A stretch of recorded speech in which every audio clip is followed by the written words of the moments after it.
আসসালামু আলাইকুম। রেশমি ফ্যাশন হাউসে সবাইকে স্বাগতম। আলহামদুলিল্লাহ আরেকটি জামার সেলাইয়ের ভিডিও নিয়ে আসলাম। এই যে আমি জামার পট্টিতে সেলাই দিছি। এই যে আমি বক্রমটা লাগিয়েছি। তারপরে যে এই যে কেচি দিয়ে একটু, একটু করে কেটে দিচ্ছি। এটা কেন জানেন? এটা এই যে গলাটা সুন্দর করে বসবে।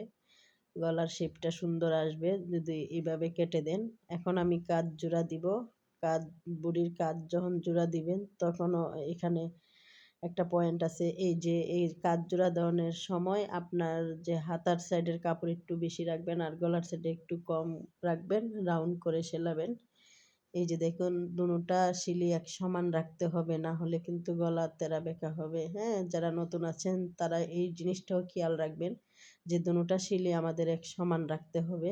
না হলে গলার শেপ সুন্দর আসবে না, ছোট বড় হবে। এই যে ফাইনালি আমার জামাটা হয়ে গেল ১৫ বছরের বাচ্চার জন্য। এটা অর্ডার ছিল আর হাফ বডিটা ছোটই অর্ডার ছিল। এইজন্য ছোট করে দিয়েছি। কাস্টমার যেভাবে পছন্দ করে নিতে চায় আমরা সেভাবেই কাজ করে দিই।